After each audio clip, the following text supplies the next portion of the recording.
Unfortunately, all I see is me. Hey, And there he is. Oh my God, look at that hair. Did you see a stylist this unbelievable. morning?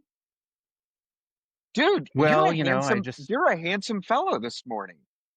well, thank you, sir. I did the full date treatment before this call on it. Way to go. Well, you do have quite a date in Elizabeth. I was thinking today, I was like, have I seen Tom alone? Never. I mean, you guys are always together. It's a wonderful sign of a super healthy relationship. And isn't it weird that I was in town for, I think, less than 48 hours. I don't even know how long I was in town, to be honest with you. I left 3 a.m. Friday morning, drove up north, did a bunch of things with Emily, watched the World Series with my mom, went over and saw you guys to give Jeff a hug, took her back to Very Davis, cool. and then boom, I came back last night. And I will tell you, I am a little tired this morning. I do have some coffee right now to try and get the brain waves working, but luckily, I know that I can let you go and you talk about things I don't necessarily understand. So it'll be wonderful. I can have a one-way conversation and learn a lot of stuff along the way. So I'll do the quick intro. It's kind of weird not having Mike here. Um, we have Tom Mornini on this week, and I find him to be one of the more fascinating people I've ever met in my life. It's kind of interesting because I have a multi experience kind of way of viewing you because as kids, and we've talked about it, I remember having you in a class and discovering that you had written a game. I don't know any more than that. I thought that was the coolest thing in the world because my brain does not work like that. I don't have, even though mathematically speaking, I'm not going to say I'm a savant, but I'm pretty good with numbers. The coding thing is so foreign to me, and how you guys do the things you do, I don't really understand it, even though I listened to an incredible podcast last night about a company, Shield X. They make our Shield AI. They make AI autonomous, I'll say, war type items. And they were talking about the coding and how they have to continue. They said the software side is so much easier than the hardware side because they make the hardware, they're stuck with it for years and years and years and years. But the software, they find a problem with one of the items, they can fix it. Really cool stuff. But digressing, I remember learning you did that. I was never a gamer as a kid. I am not a gamer now, other than the fact that uh, Emily loves games. She gave me a whole tutorial yesterday on Minecraft, came out with a new mod.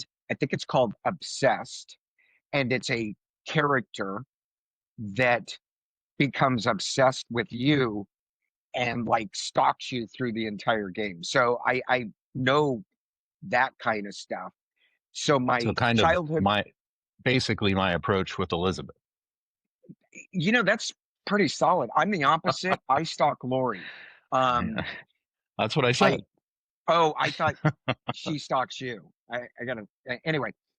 And so then what's funny is I remember when we reconnected, maybe,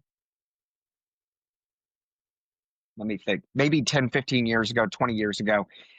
I remember our first conversation was about Julian Assange, Nice. or one of our first. And, it, it obviously bothered us because what we share is we believe in transparency, and we don't feel like there's any transparency to speak of coming out of DC from either side. And when somebody seems to want to be transparent and has information that, let's say, might be an opposing view, our our our free speech goes away pretty quickly. And I remember bonding over that. But Yeah, I was thinking the other day, like, when is it that we reconnected and why? What was that first thing? And I think you're right. I think it was about him. Good for I you. think we were just I, randomly talking about yeah, what the hell. I mean, this guy, I think it was on Facebook it initially. I was, was posting shit all the time and saying this is yeah. outrageous. And we hadn't talked about it, and I was feeling exactly the same way because I have seen the lack of transparency going back to really when I started to notice things that were bothering me were in the late 90s. And then I've just seen it accelerate. And now they don't even hide it anymore. They just kind of just say, yeah, it's really none of your business. Where before they could kind of keep us from it. But we'll talk about that as we go into what I consider the most valuable side of all of this is when we can talk about do not comply. You know, So I'm curious, where is our overseas compatriot here? he is. So we had technical issues last week with Eric. Um, it was a fabulous podcast, and for some reason we ended up with an echo, and Uh, we don't know where it came from. If I think it might have come from me, because it started early on, and then when Eric came on, and it sounded like the old Lou Gehrig announcement that he was the luckiest man in the world. Um, and so Mike is still working with the technical difficulties because it was such a uh-oh, great we have hung up. podcast. I think you're frozen. There you are. Gotcha. Well, the headphones should fix that. Yeah, we hung up there. Yeah. So he's not joining us? No, he is actually a voyeur right now. He is probably hiding in a dark closet, watching us, going, Come I on will get in. Come you. on in. We have headphones, no echo. I think he's worried Oh, about he might you never know if he makes a guest appearance, but he did share that he has a Tesla because of you, which we'll talk about that. That you did share a percentage of a Bitcoin that he thinks did pay for said Tesla, and said that the last time he saw you might have been in San Francisco. yeah, it was at one of Jeff Cooper's events, I think, in Fair Oaks, but it's okay. He was Oh, only was that at here. the Mexican restaurant? Yeah, yeah, Oh, I drove him home that night. I remember that. Oh, geez, that was a fun conversation. But it was. the beauty of imperfect authenticity is we just kind of meander. But I'm going to level set us and start off by asking, where were you born? How did you end up lucky enough to drink the Fair Oaks water? Um, those sorts of things. So a little intro. Why don't you tell us a little bit about how you ended up in Fair Oaks? Sure.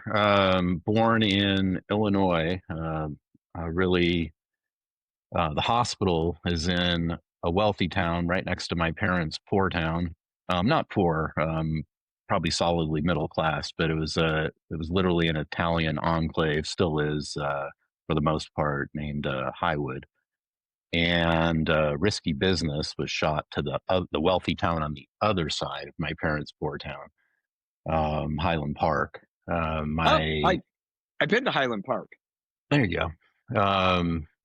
Just as a weird side note, Highwood, where my parents were from, is like a world class bocce ball um, league champion. They have a huge kind of facility that they built. It really is an Italian enclave. It's kind of crazy. I believe it because Highland Park, there was a mafia element there. Unfortunately, not part of my family. Yeah, I I met when I was in Highland However, the Park. Lucchese family, we have some Lucchese's in our class. So, I actually witnessed somebody kissing a ring in whoa, Highland Park. Yeah, at a very dark restaurant that we were eating lunch in. hmm, Very interesting. interesting. So how'd you end up Um, in Fair Oaks? So dad joined the military after doing a little bit. He was kind of heading toward being a land surveyor. Took some like college. what do you call it, community college classes and that. Decided instead to join the military. They ran him through the ringer and decided he was going to be a radio repairman. And this is one of the greatest stories of happenstance at all time, and why I constantly just recommend to young people that they just give up the concept of plans that extend more than about 25 minutes into the future. Um, he was walking to KP duty. He was up that night and he hates it. Everybody hates it. And he saw a sign that said, volunteers wanted, show up at this time, this place. It was in a few minutes from the time it was, supersedes all previous orders. He's like, shit, that sounds better than KP to me. And they ran him through. They didn't tell him anything. He was in a line. They measured his height, passed him through. He was kind of a tiny guy. Um, and short anyway. And at the time, super skinny, because I remember him telling me he was like 155 pounds, which is, I think, near your bottom, right? Yeah, Um, I hit 150 and I looked like I was running marathons while right. sleeping in creek beds.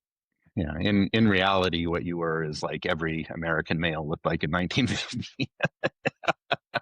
So anyway, they put him through all these crazy things, and they didn't give him any instructions. There were these machines, and they would say like, keep it level. And there were handles, but they didn't describe what the handles did. And they just there were like five or six of them. At the end, they're like, "Hey, congratulations, you're going to be a pilot." And he's like, "What?"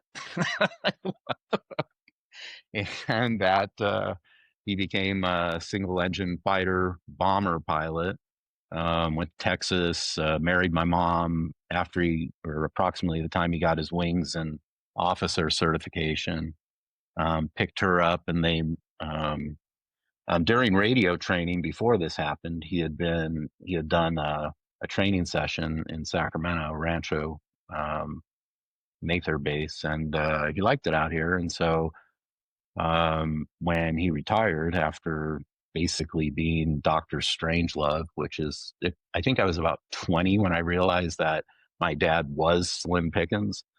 Um, because he ended up doing like B-52 nuclear bomber runs over the Oh Soviet. my God. I know, it's wild. Guy spent like 6 years in the air, or something like 3 years, 24/7. Like in terms of pilot hours, it's bizarre. Um, Did you ever take an interest in airplanes and stuff like that because of it, or were you kind of the opposite? I flew with. Well, I was really young. My brother and sister were more the Air Force brats. I was born when he was like the oldest person to go to Vietnam, I think.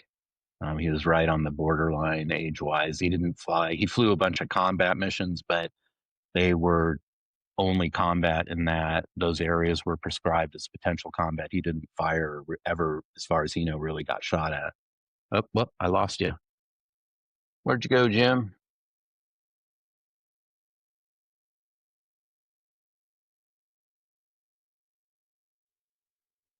He's back.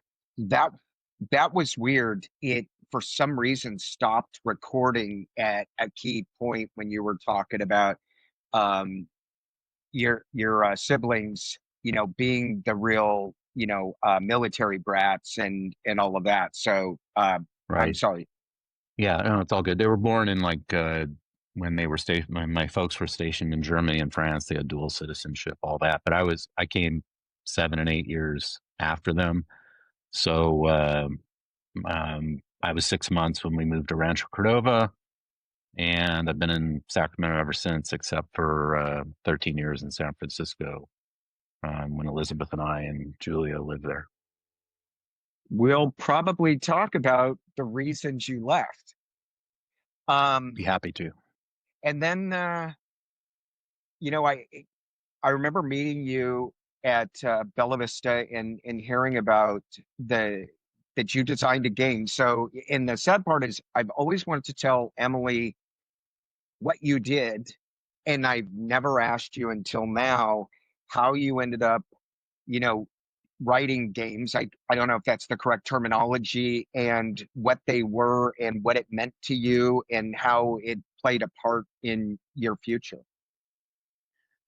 So my parents, after my dad um, retired in Rancho, he immediately opened a movie theater, which was a bit of a fiasco for him for a bunch of reasons that aren't super interesting. But was it the one in Rancho Cordova? Yeah, Jerry Lewis Twin Cinemas at first, and then um, Rancho Twin Cinemas or something, Cordova Yeah, Twin Cinemas or something like that. I saw Caddyshack there. Oh, nice. Yeah. Let's see, 80s. Yeah, they were probably still operating the Hallmark store in there and the movie theater at that point. They may have been officially out of the theater at that point. Yeah, my dad and I Um, didn't go to a lot of movies. That wasn't anything we did. I have these recollections of seeing the Apple Dumpling Gang. That, by the way, when I bring that up to Lori, she just laughs at me. But I remember he and I made a special trip over there to see Caddyshack because of the golf thing. hmm, So, that makes sense. So I was, very much a, you know, what would you call it? A vendor brat there. I mean, like I would often go there after school. It was more interesting than what was going on at home and whatnot. And it was, walking or bicycle riding distance. And one day I left their store and went to get something to drink at Rayleigh's down on the corner. And on the way back, there was a Radio Shack next door or two doors down from are their you talking about off of Hallmark store. Hazel? No, no, this was at in Rancho still. That's so weird because we had a Radio Shack in the Rayleigh Center across the street from us. Interesting. We did, and I spent Yeah, some time there for sure. It would yeah. make sense that that's where it would happen, but it didn't. And oh, this was before we lived in Fair Oaks. This was in Okay. Citrus Heights, I think. Yeah, yeah, for sure. And this there was like a TV with a keyboard attached to it, and that was like fish and bicycles or something. I'm like, what? Like, what is that? And I was I was pretty young. I was like 12 or something, or 11 or 12. And I went in and I knew the guys because I would spend time there. Like I said, I was there a lot, and they knew my parents and everything. And I said, "What is that?" And they said, "We have no idea." Like they told us to put it in the window. They're like, "If you want to try it, maybe you can tell us." And I'm like, "Huh, that's interesting." I said, "Did it come with a manual or something?" They said, "Yeah, it's right there. It's on the table."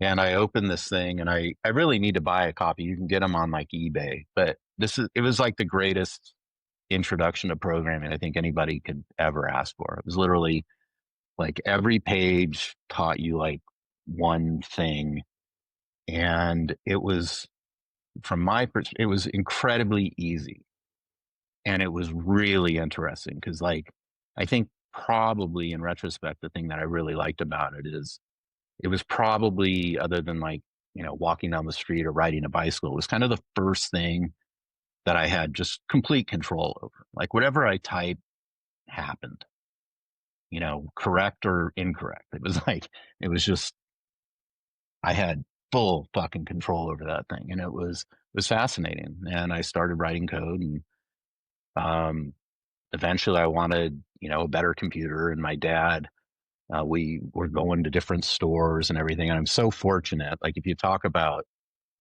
why we do the things we do for our kids, like if, I was shocked, unbelievably shocked to learn from Mike Stout, who I really wish was here, Mike, that there were two groups of computer nerds at Bella Vista. Like I was pretty sure myself and my four or five friends were the only computer nerds at Bella Vista High School. And there was a completely separate, never ever came into contact with each other group. And the difference is just heartbreaking. And it was my group had computers at home, his did not. Um, And I'm like, I remember telling him like a few years ago, probably at that Mexican restaurant, I'm like, dude, what? I'm like, I had a computer. I didn't have friends. Like, I didn't, like, why didn't you say hi? Like, you could have used mine. We could have done it together, But anyway, thanks, mom and dad, for opening the door there. And so we were looking for another computer. I saw this Apple computer. It could do graphics and color, much better graphics and color on screen, which computers back then did not do pretty much for the most part. And that Christmas, my dad went in to buy one. And the guy who sold it to him, and it was, I think it was called Compu something, was down on the corner. It's where the Syufy theaters are at Ethan and, Oh, the, I remember that place. yeah, it was in that mall. There was a computer store there. I think the Unabomber blew up someplace next door or something, or there was a failed attempt to blow up that building. Like, He was because there were pretty two. active. There was like a business computer place, and then there was a home computer place, weirdly in that corner. Anyway, totally unbeknownst to me, my dad went in, bought an Apple II for Christmas, and the guy who sold it to him, Jerry Jewell, said, "Hey, if your son ever writes a video game or wants to write a video game, have him let me know." And that's that. And again, another example of why planning is just not a valuable task, right? I mean, that wasn't planned, yet my entire basically life depended on it. So I went in and said, "Hey, what's this about writing a video game?" And he said, "Oh, I just started this company." And the company was called Serious Software. It was literally in his garage or maybe even his closet at the time. He and the guy who owned the computer store, he worked for him. Terry Bradley had started a software game company and had published a title or two, and it was growing pretty fast, and they wanted more titles. And Jerry had already kind of run a concept out on a game, but had found himself unable to complete it, both probably skill, maybe, but certainly time. I mean, as he was working and had a family and he was selling computers as well. And so I took the concept, finished it up, and um, the rest is history. What was the name of your first game? Oh, it was called Dark Forest. That was my license plate on the car that I bought. Um, there's still disk images and Apple II emulators online. Fortunately, I was able to show Julia the game running and stuff, and it's a bit of a it's effectively like a very small form of Risk or something. It's a kind of a map based, turn based um, decision game and whatnot. And it it was it was the it turned out, the things you learn after the fact. It turned out that almost all of Sirius's sales were to Apple Computer, who was shipping them to dealers as incentives to demonstrate in the store and to throw in the box for people who bought the computer to get them to say yes. And the like 10 or 15 titles they published before my game, Apple was buying a shit ton of these titles, and kids were getting wealthy young. By my terms and scale at the time, it was pretty great. It was really great money, but it wasn't anything like mine was the first one that they made a change of direction, and Apple bought very few of them, and it only really sold in the marketplace. And I was like 5 or 10% of the title count. It was all straight royalty based. The number of units they shipped equaled my paycheck. And anyway, it was a great time. But I really didn't. I got out of video games before high school was over. Like I could see the way the people who came up with the game concepts were worth way more than the people who implemented them. Um, some of the more technical people at Sirius, we found ourselves working hard on games, not making much money, spending the rest of our time helping friends of ours who were really good conceptually and at gameplay implement their games, which they weren't quite capable of pushing across the line, and kind of not getting paid for it. And that's not a statement on fairness or anything. It's just kind of reality. And I'm But like, was it a okay, good well, but was it a good learning experience? oh yeah, yeah, it was unbelievable. Um, yeah, I mean the whole thing. I mean, like it, yeah, like right place, right time. thank God I opened that manual in that Radio Shack, right? I mean, I don't know what the hell I would have done because, yeah, I just don't know. Dude, it's life. All of it is life. I do my best as a dad to just kind of prepare my kid for what's going to be thrown at her along the way, how to learn from it, and understand that you can change directions. You don't have to comply with what Totally. everybody else is doing. Do what you want to do. Let the world come to you. And I totally relate because what I've ended up doing in my career, I had really no interest in doing, but it was a chance occurrence meeting a guy on a golf course, and he got in my grill and said, "You have a talent. You just don't realize it. Let me show you what to do with it." And I don't Nice. know if it ever materialized into a talent. I consider myself an Yeah, and average look how human that being. turned out. Yeah.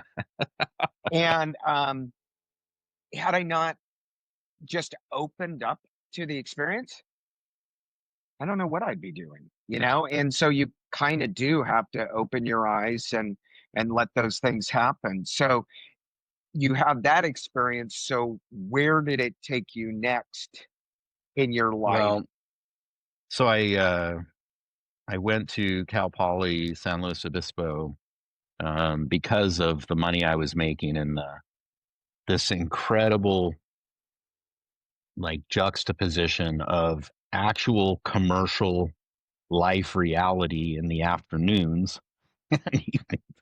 and high school.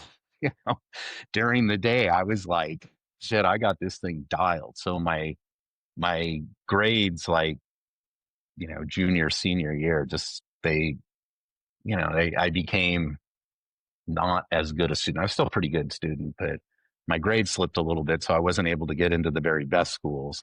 And I don't think that would have changed anything. It probably would have been a disaster if I had, because it's enough of a disaster, the decisions I made at Cal Poly. So I went there for a quarter. I was really disappointed with the curriculum. I wanted to do like junior and senior year stuff. Um, and, uh, and I missed some important things there that I eventually learned myself that probably would have made me a much better engineer, had I just stuck it out for a couple of years. But kids are always in a hurry, right? And but the biggest thing is that at that time when I was in that school, they were already on the proto internet, and they were like one of 7 or 11 institutions in the world, I think, that was on the internet. And none of the internet existed. Like, we're talking, like, they were wired together and nobody knew what to do with them yet. And if I had stayed 4 years, knowing how obsessed I was with the whole space and everything, like, I might have created email or the web or some shit, like, I mean, that's boosting myself probably way above my capabilities, but at least I might have had a shot at doing Hey, like but you know what? foundational work. Passion and intensity will surpass any abilities because let's face it, people underachieve and overachieve all the time. But man, if you have a love of it like the way you did, who knows? Oh yeah. Yeah. I consider myself incredibly fortunate to pretty much love every bit of work I've ever done. Um, Sometimes the people and the politics were a little challenging, but the work itself was always great because it never really changed from opening that first book. Like, if I typed the right stuff in and designed stuff the right way, everything worked. And I love that about that. That's awesome. Yeah. Um, d- I know this is a weird transition, but do you think that has something to do with your background, being technical, seeing the world change like in front of you because you were witnessing things that I probably didn't witness for about another 15 years? Because Yeah. I always considered myself pretty technologically or computer illiterate. I was one of those people that was like, well, this internet thing could be a passing phase because I am such a skin to skin person that I really struggled with the Phrasing. idea of sending emails and spending my time in front of a screen. when I love being around people. So you know, do you think that because of the way you saw the world was changing is why you developed the fascinations that you do, like with Tesla and what a dynamic company it is? And are there other companies like Tesla, uh, sidebar Bitcoin, that you said this is transformative and this is going to change what we see and do? Well, I yes, but perhaps not quite the way you might imagine it happened. Like what I could see. Yeah. I'm so romantic. well, well, no, I mean you're pretty close, but it's not like what I couldn't see was Facebook, or this or like I didn't know that, but what I could see in the near term in the late 80s and early 90s is I saw experts, particularly in financial markets and that's in business, whatever. I would see them uh, constantly miscommunicating and likely from their conclusions misunderstanding what was possible with computation and computerization. Because at that point, it really wasn't clear to people. Like, computers are mostly impacting just large corporations, in high school and that sort of thing. I mean, people still answered phones, like it was so early in the digital transformation and I was in it by default because I loved it and walked into that fucking Radio Shack. I think I should plant some flowers on the grave of that place and open a bottle of booze. Like I love those guys for saying, "Hey, yeah, let us know and give it a try." Um, they, I like for instance, so my parents had moved on from the movie business into Hallmark store ownership because my dad's view of the world was when you were in a horribly failing business, the best thing you should do before you deal with that is buy another business because that just makes really good sense. And in fact, because he was optimistic and incredibly good at getting shit off the ground, it actually worked for him. Oh, Like if that's he cool. hadn't done that, they would have lived a different life than they lived. And the Hallmark store was really great for him. And fuck you, 60 Minutes, for calling Hallmark a bunch of motherfuckers because those people were amazing for my family. That Isn't company it was funny how great. 60 Minutes, we were given this illusion that it was the benchmark of Yeah. journalism and truth telling, and it's turned out to be, I still think it's run by a three-letter organization that makes sure that their narratives are told the way they want them told at times. Yeah. Not Uh, everything, but there were certain things you could tell this is the way you're going to hear it. yeah. I think the viewpoint, controversy, fear sells. Like I don't know. It's all so complex. What I know is that was a hit piece. Like it was it was blasphemous. I mean, we couldn't believe it. We were excited. Well, 60 Minutes is going to talk about this great company we're involved with. And it was like, what? No, that's totally not how it worked. It was just awful. So anyway, the point being, I kind of forgot where we were going. Oh, so the Hallmark business is, especially Hallmark Corp itself, it's a printing company. Like they print those cards, they fold them, they package them. Like it's all printing. And my dad visiting the factory, which the store owners would do like once a year or something if they wanted to, he became even more enamored after he retired. He was looking for other businesses and he tried a rubber stamp business and he was making them for the banks and for signature stamps and all that. And I learned how to do all that in typesetting when I was a little kid in Rancho, like 6, 7 years old.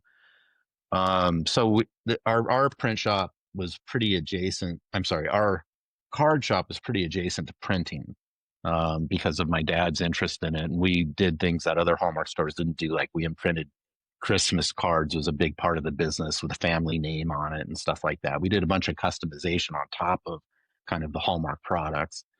And right about that time, Apple came out with the Macintosh. It was a wildly new thing. I really liked. I mean, Apple was such an interesting company, and the way Jobs talked about things. I mean, you could see he could see, like, and he knew he was like the only person in business, including people from like IBM and others, that were speaking about truth now and moving forward that were quite evident to me. By that period, it was like, oh wow, yeah, like this is becoming more mainstream. We can do these things. And then the Macintosh got kind of wiped out by the IBM PC, which was one of the like it's probably the world's largest capital malinvestment in history to standardize the world on Microsoft software. Like, Jesus, what we missed because of that shitty decision. But nevertheless, um, the Macintosh got kind of railroaded for a period of 15 years or so into printing and pre-press, and that's what it was good for. Artists used it and all these things. And so because of the family background, I popped out of high school or college, not because they told me to, because I didn't like the curriculum, wanted to make money. And I started computerizing the kind of the printing part of the Hallmark store. And it became a fairly sizable business of its own called Infomania, which was in Rancho Cordova. We operated for, I don't know, 15 years or something. And um,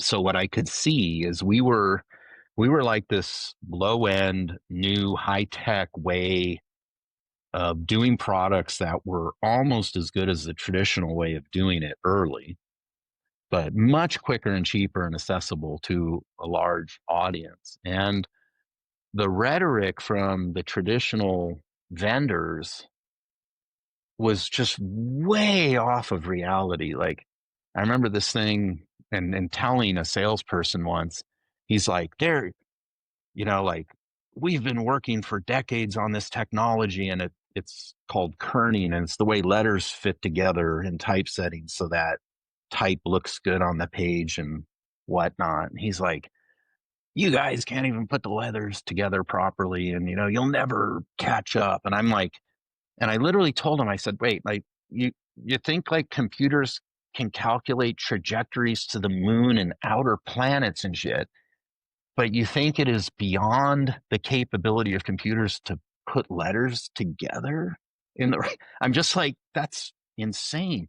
And Seems like a then, pretty typical salesperson, yeah, using a lot of words without understanding what they mean. well, but also relying on historical bias, like, and it's, yeah, put a footnote on the concept of logical fallacies. We should talk about that later. Um, the and then right on top of that, almost simultaneous with it, I was getting involved in the internet, and there were vendors, telco vendors, trying to bring digital lines, point to point, pre internet digital connectivity. They wanted to sell it to me. And I'm like, I'm on the internet. And they're like, oh, that thing doesn't work. You can't move big files. It'll never be as good as this other stuff. And it was the exact same thing. And I'm like, no, no, no. I like, we have it. I do those things with my customers already. Right. And there was just this enormous gap between where the world was at and what reality was, if imperfect. Right. I mean, it was like, because it was coming up, and the digital technologies were and everything. And I was just right there. You could see it. And so that is the real primary benefit I feel like I've gotten out of understanding change.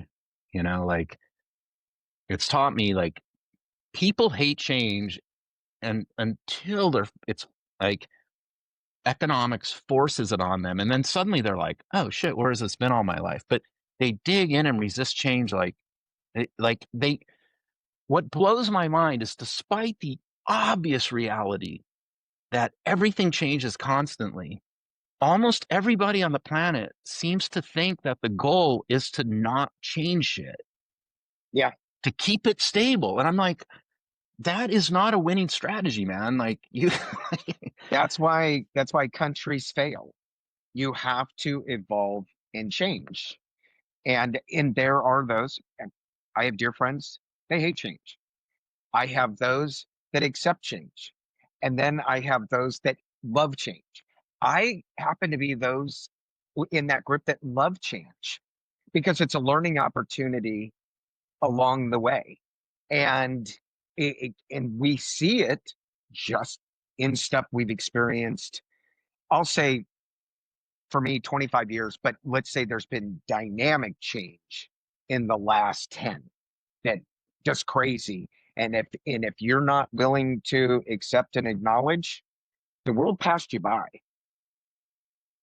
Yeah. And I think there's another group, and those like there's a group of people who love it and exploit it. Oh, And absolutely. I'm not using exploit in a negative context there, like um there are those as well, I'm sure. But um yeah, I mean it's absolutely essential. Like if your whole I can't tell you how many people have like looked me in the eye, and it's this continuous argument, the typesetting, the internet, moving files around and stuff. It basically, I've spent some time thinking about it, and the argument for new against new tech is always effectively it can't happen because it's never happened before. And I'm like, look around, baby. Look at how our lives changed from kids Well, to now. There were like hints that this could be our life, you know, but I couldn't visualize it. And I even still struggle with, I think about things like even the pyramids. I just look and I say, who are these people that affect change like this and accomplish the things that they do when I know there's a group of people telling them all along the way, you can't do it. yeah, And it's we see that unbelievable. today, with so many people that are resistant to change, are afraid of change, and they're telling people, you can't do this, despite the fact they're already doing it. They just don't know they're doing it.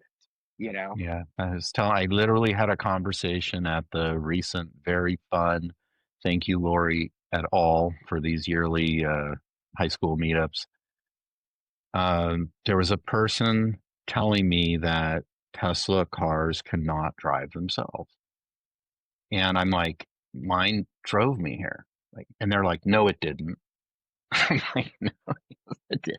Like, I'm I not bear claiming it's perfect. witness. I've been in the Yeah. car with you on the autonomous setting. Yeah. And it's just Yeah. like, what, like, I love people who come to rock solid conclusions based on no evidence. Like they're my favorite group of people. Yeah, and I thought about you yesterday because I was telling you I'm listening. So I'm driving from Sacramento, and I'm a podcast junkie. And I love listening to stuff that I know nothing about because I go, oh, I might get a glimpse into something that is coming in the future or has already Yeah, happened. Let's find yeah, out. And yeah. I The thought only of way to you. learn something new is to listen to something that you never listened to before. So this guy, he's one of those that actually we were saying this is not the way to go. He had a plan at age 10. He knew what he wanted to be. He became a SEAL, a Navy SEAL. And as his body was changing, he wanted to think about what he was going to do next. So he started thinking about what can I do to protect the SEALs in the future? And he started an AI autonomous weapon company, but I'm not going to call it a weapon company because he doesn't want to refer to it as a weapon company. And it's all autonomous things that they're using in the theater. And its first design was this quadrocopter that they would send in to where terrorists are over in the theaters they were fighting in to save lives. And they would fly in and see who's there, what threat levels are there. And I'm not going to bore you with it because I'm more interested in you. But the thing that blew me away at the very end was he learned from that, and they now have an 1,800-pound autonomous aircraft. It's called an XBAT, I believe. It has almost the full capabilities of an F-35, can take a payload 2,100 miles. It fights. They actually won. Payload. they won the global competition for dog fighting against other AI. And he said pilots have no chance against this because of how quickly it's learning. And they're talking about And creating, physical tolerances. yeah, I mean, and they pilots can only handle so many G's, and geez, yeah. And so they're creating these swarms that cost a fraction of the money to create an F-35. And his whole inspiration was Elon Musk. That's why I thought of you, because he was like, what would Elon do? And he was thinking in 2009, what does the war theater look like in 2035? Like Elon, because I heard Elon just the other day talking about the reason he wants to go to Mars is not what people think. He was just probably one of the things. He's like, it may be to survive and take a yeah, bunch of people there in case we ruin what we have and all of that. So his whole inspiration was Elon. And I'm sitting there, I'm driving, but I'm leaning into this, even though it's just in my ears. And it was so cool. And I was thinking of you because his inspiration was Elon, and it's this forward thinking that I don't relate to. And it was, and the guy's right, brilliant. And yeah, so, uh, uh, yeah. And to be, I think I think you slightly mischaracterized Elon there. I mean, you got it partially right, but I No, mean, I heard a fraction of no, what he said, and it's right. probably Oh, something that's so but forward thinking that nobody is even thinking about. That's why I grabbed that right, one snippet. I was like, right. there's a person that is transformational that thinks about stuff nobody else was thinking about. And I was like, No, huh, no. I mean, kind of a trip. the fundamental premise is right, but I'll just point out that there are many other reasons why we could go extinct other than our own mistakes. I mean, like Yeah. an asteroid coming to the planet, like there's little we can do about it. So, and that's his thinking as well. He's like, people appear to be special in what we can see of the universe right now. Despite all odds to that being true. I mean, that's a whole conversation itself. It's super unlikely we're the only life, but we're the only life we can find, and we're looking actually pretty hard for it right now, Yeah. and have been for decades. And we appear to be alone. And if we are, then we're worth keeping. Like, I mean, if you put pandas in zoos, like to make sure they survive, there should be some of us as well. And for anybody who thinks the planet's better off without us because we're unnatural, I say better check biology. We're as natural as birds building fucking bird's nest. I don't know what. That's the weirdest thing in the world to me. Everything's natural on the planet except for us. Like, what does that even mean? When did you know that Tesla was going to be more than it was? Because I had shared with you my experiences. We strung a bunch of batteries together for a lot of their early vehicles. The vehicles were kind of cool and they could do some different things. And they had experimented with AGM technology. I'm not going to bore people, and gel technology. Ultimately, they're getting to a bunch of variables with lithium and all of that. But when did you know that they were going to become what they're going to become? Because they're becoming so much more than I think the average person even realizes with, trying to get involved with, local energy storage to bigger energy storage to the vehicles and all of that. When did you start to see how, how special he I truly is? think so.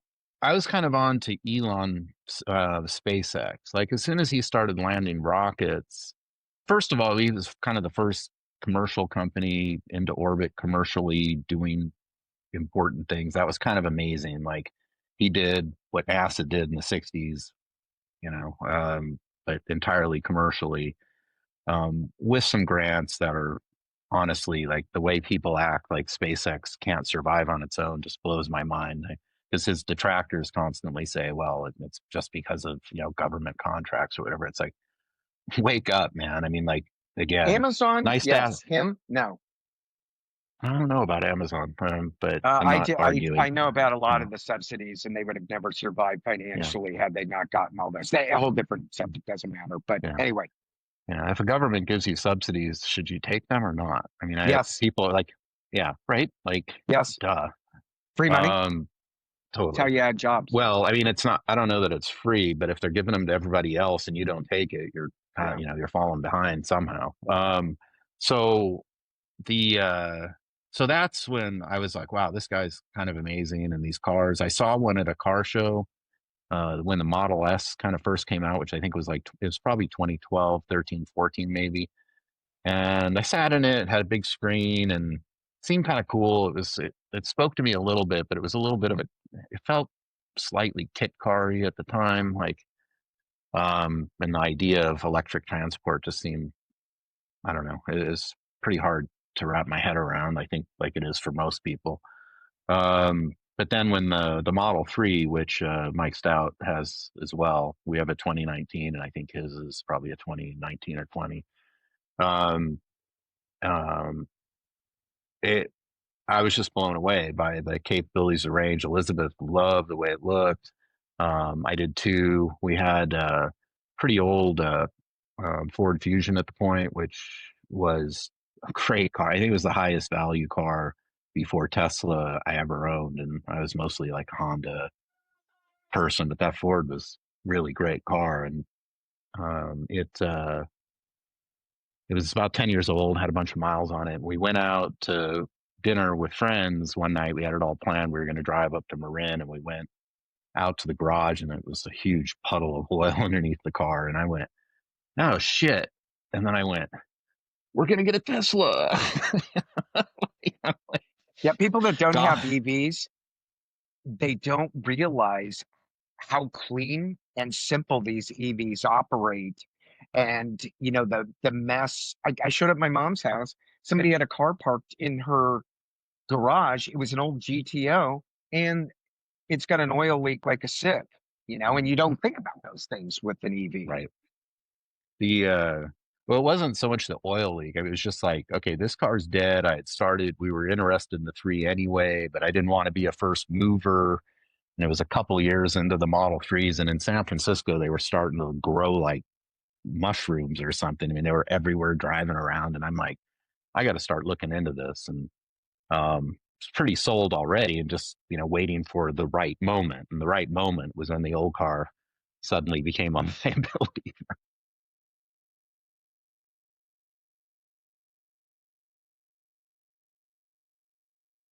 Okay, it seems to be looking good. I mean, hey, audience, this is a great show, isn't it? Not this one. I mean, the show itself. I think these guys are doing a great job, and I hope I can help. There we go. There we go. And I don't even know because Mike has sent me a couple of notes that it appears even with the little kind of glitchy thing that remained recording, and I continue to see it upload. So anyway, Cool. I sound like I know what Um, I'm talking about. I don't, but right. it's a good smoke screen. Yeah. While we're on the subject, like, I just can't tell people like if you love yourself and the people you drive around in your car, you need to be in a Tesla. They're wildly safer by government statistics, by the design, the way they work, they drive incredibly safely. Like Tesla full self-driving has taught me how to drive again. Like I used to do a lot of super dangerous shit that I didn't realize was dangerous. And when the car did it differently, I thought, what is it doing? Why is it doing this? And then you start watching it operate, and it's like, oh, it's being really, really safe. You know, like, and that doesn't mean necessarily going slow or anything. It's just a lot of It's little creating decisions space. and It's creating space and allowing the craziness that's around you to go on around you right. while you're operating in your silo, is the way Yeah. it looks to me.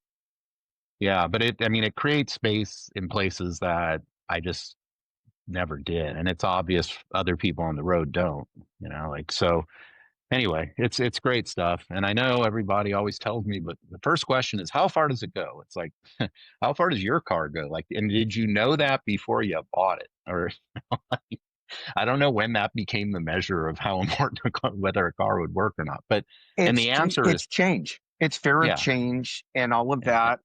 yeah, And yeah. The answer is plenty. By the way, it's 350-ish miles or whatever per charge, which basically nobody drives daily. Do And you know what people I are learned from freaked you? out about charging. Do you know People are what I learned freaked from out you? about charging, but charging's the best. Hold on, Jim.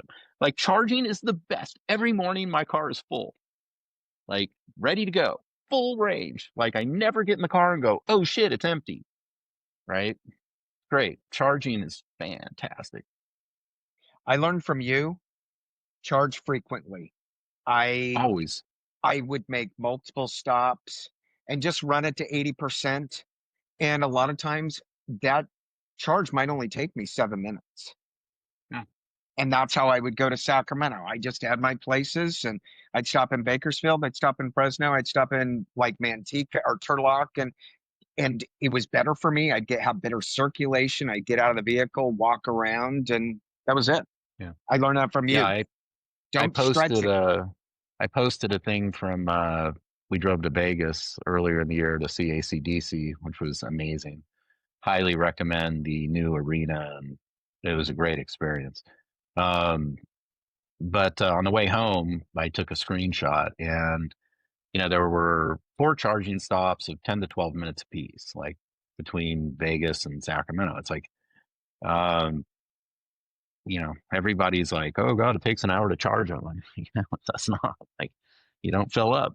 Like you just go enough to hit the next charger, and it's just changed everything. Like we drive rather than fly a lot now. Like I don't want to go to the airport, stand in line, pack, like I It's almost as fast. I just did it. yeah, I got home last night from Granite Bay.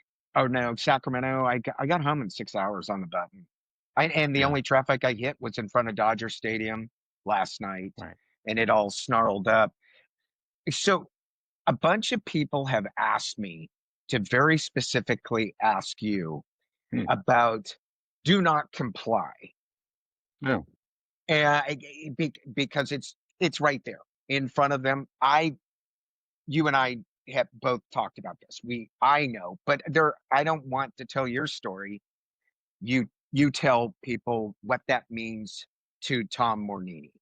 yeah. Well, it went up. I saw somebody else using it as their thing. I didn't create it. It's not my idea or anything, but it was during COVID.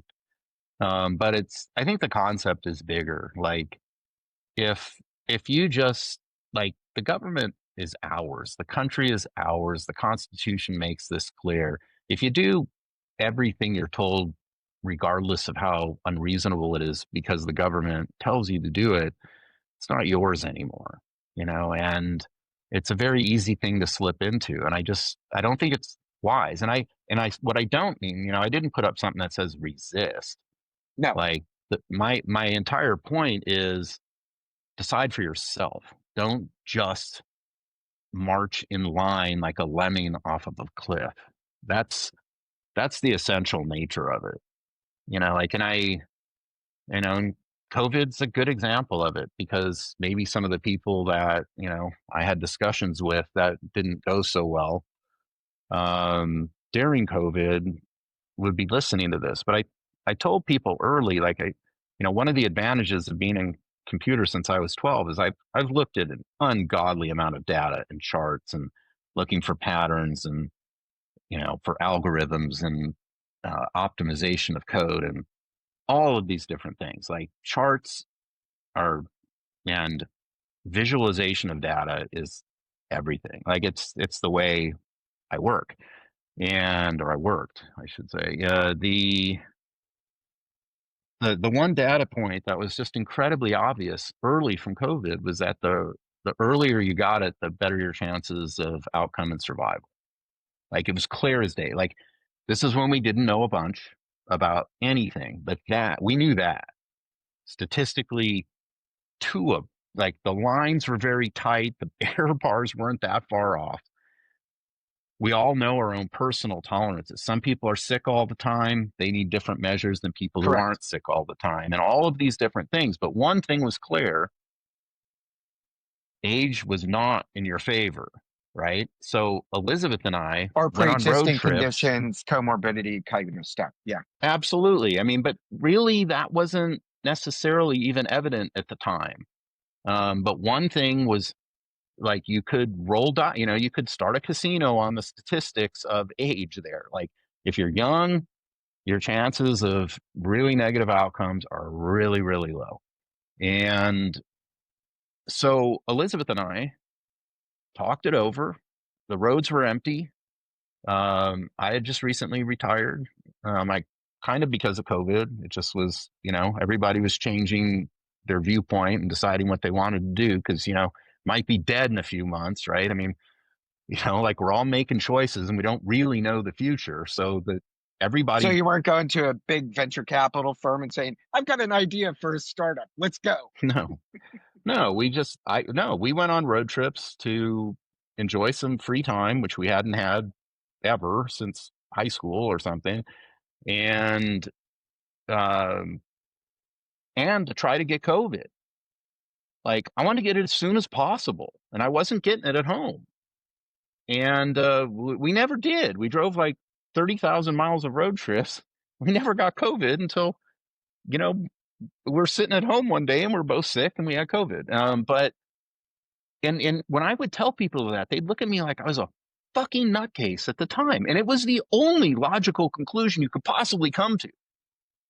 And it's like, but people were just complying. They weren't looking at it and looking at the data on their own. And it was just, it was nuts to me. Like every day made your odds worse. So putting on masks, doing all that shit, social distancing, all it did was push off your infection until a time when it was going to be worse for you. Um, so for me, that's a reasonably good example of just do not comply. And look, we both survived. How Yeah, about that? for me, Along with almost everybody else. I was like you. I was charting and looking a lot of the data and discovering some of the means weren't even close to being real. And then when they started paying a bunch of people, and then the other challenge I had is because some personal beliefs that I have, not going to go into it. I followed a lot of prominent epidemiologists, um, Yeah, the 15 ones who are year, being 15 fucking years prior personally to any of attacked. this. Yeah, Yeah. and guys that were at the top of their profession were being mocked for Yeah. And talking who about were some common sense, presenting hard evidence, very hard evidence. indisputable hard evidence, and we're just being crushed by political bullshit. The terrific example of this is Elizabeth has MS. That's widely known and understood. And that was one of the first places I went when the whole COVID thing started. National MS Society. Let's see what they have to say about COVID. Google, and Yeah, it came up with an extremely technical discussion about likely outcomes and how they were recommending. And this is super early, like when COVID started, and it gave scores based upon that she's assessed for, like on a yearly basis for function and everything. And it's like, if you do all these and the score is less than 7, you probably should take it. If it's greater than 7, you shouldn't. And Elizabeth was like 9.5 or something, like, because she's taking great care of herself and had a really, fortunate outcome in that disease path. So the I told this to Elizabeth's parents, who were freaking out about her COVID status or her MS status with COVID. yeah, because we were in a state of fear because, well, let's say the government loves to Absolutely. sell fear. Absolutely. And I said, If they hey, sell I'll us that send you. product, we'll Yeah. comply. Right. And I said, hey, I'll send you a link to the thing. And it was in my browser history. So I went back to the same page, and the page had changed completely. And this was like 24 hours later. And all of the science was gone. And there was like this political story about how we're all in this together and we all have to work together and I'm like, what the actual fuck is going on here? Like it was nutty. I couldn't believe that they would go from it was mind blowing. I could not believe what I was seeing. And I'm just like, okay, well, no more checks to the MS Society. Well, what's great and what's even crazy today is even when Schellenberger and Taibbi disclosed all the undermining efforts of quieting a dissenting view, people are still saying, no, follow the science. I'm like, what? Who's funding it? I mean, and I don't want to sound like a complete dick about it, but it's all right there what they were trying to shovel our direction. And I'm not saying it was all fake, okay? But No. science is about opposing views because that's how you find you're running. That's why they do double blind studies when they are looking at new drugs, unless the pharmaceutical lobby says, come on, FDA and all that, just look the other way. We're good. We'll just share, that here are the bad things that can happen if you take it. And that's when I knew there was something weird going on because of the epidemiologist that I was following. What really drove me crazy was when they were saying that it stopped the transmission and there were no studies. I mean, zero. And to this day, zero. Zero Yeah. studies. They didn't even do the studies, or if they did, they didn't publish them. It never stopped transmission. And I recently talked to somebody and I said, everybody wants to talk about the threat of democracy and all this weird stuff. But how about telling me that or anybody, you can't have a job if you don't get a vaccine. You can't go into a Unbelievable. restaurant or go to an event if you don't get a vaccine. However, by the way, we never did any studies that shows that it stops the transmission. So then it's your own personal choice. You're not affecting anybody because it doesn't stop transmission. Drove me crazy. That's my little Let rant. let freedom ring. Yeah. I think that's why we have become such good friends is even though we might look at something and we see it slightly different, we're still just we're not ideologically bound to anything because we don't care about either party. We don't trust hardly anybody because we've been disappointed because we voted for some of the same people and said, geez, here's the outcome we want. There's hope in the future didn't really materialize. But at the end of the day, you and I, all we really care about is how do we protect the people we love, and where's the truth? What does the truth Wrap really it look up. like?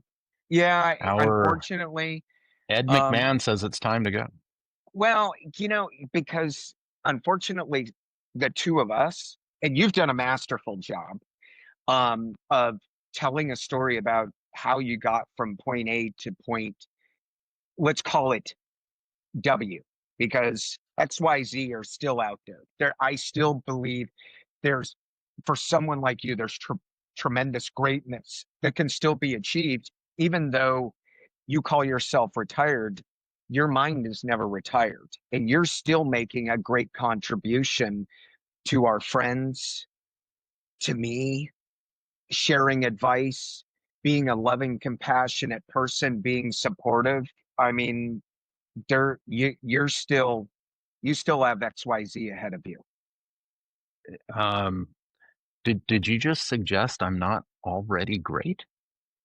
Um, I think I think that you're pretty great. Thank you. I I think, Uh, and no, and I mean that sincerely because I walk away pretty emotionally charged when we talk because I inherently learn something. Because I still think that's what I need to be doing is I need to learn something new and accept that what happened yesterday doesn't necessarily mean it's going to happen tomorrow. I have to be prepared for tomorrow. And the only way I can do that is to keep my eyes open the same way you kept your eyes open going, to the store and reading a computer manual. Had you not had an open mind, you're a different Tom Mornini today, you totally. know, be, because that's what life is. And it's so weird of all places, Radio Shack and the way that they died. Because it was a Well, fascinating story. yeah. Well, my turn to kiss ass. The thing that I most appreciate about the discussions I have with you and all the interactions with you is um, take the time to smile and say hi. Like it's a huge thing, and all of the little anecdotes you post and all of the good that's come out of it has your comments and discussions about them are themselves uplifting. But even more uplifting is learning that pattern and trying to implement it myself a little bit. Well, I see it because I look at how the scope of friends. has expanded. You know, it's Yeah, amazing the strange bedfellows that come into our lives, and do we allow them into our lives? That's the greatest gift we're given, is human connection. I think that's why the computer thing never really interested me, because I love people so much. Nothing makes me happier than making a new friend or knowing I helped somebody along the way. That's me. And that's why Mike and I started this, is we were hoping that every time we show this, whether it's talking to you or talking to Eric or talking to Linda or talking to Lori or talking to Bob, that it opens people's minds to realize that there's more complexity to all of us, and there's more common ground in life than people realize. And I've totally. learned that from you, Yeah, because you think so differently, and in some ways you're so much smarter than I am. And I've been able to pick up things just learning from you. yeah, just interesting viewpoints. But the yeah, it's for everybody in our sphere of influence and those that might watch this outside of it. Just look back to high school, and there were cliques and everything, but particularly if you go to the reunions now, all of those are gone. And the point being that half of the people you went to high school with are not fucking idiots who hate you. Like, right? Like, Yeah. that is just not true. Like, that is not the way the world actually is unless you make it that way yourself. And Mike and I even, talk about that all the time. Is I is say, our perceptions are not reality. yeah, do not comply with that bullshit. Yeah. Like, we're all the same. We all want what's best for ourselves and others. Different ways of getting there. Very little evil in the world. Don't let it grow. That's a great way to it's a great way to sum this up. And Tom, you're a special person. And the relationship you and Elizabeth share is special. And I really enjoy every time I get the chance to see you guys. And I'm sorry it was so brief the other night. I just wanted to get Emily back out to Davis. It She was was an very antsy brief. kid, and I really wanted to give Jeff a hug. So it was great to see you and everybody that was there. And I look forward to that many more times. There's so much more to you that if we had more time, we could share, but you're a very special human being, and I appreciate our friendship. Thanks, Jim. And ditto. And I appreciate the opportunity. And Mike Stout hates me so much he wouldn't even come on screen with me. He loves you, and he admires you, not in the sexual way. He just What? loves you. Yeah, I'm sorry. But I he, thought it was, we talk about what a good guy you are, and what a special mind you have. well, appreciate it. I think everybody is in their own way. Yes. Have a wonderful day. And now I'm going to go walk two golden retrievers. Well, that sounds more fun than this. I don't know. I learned a few things. See you soon. All right. See you, Tom. I don't know if Mike will be joining me.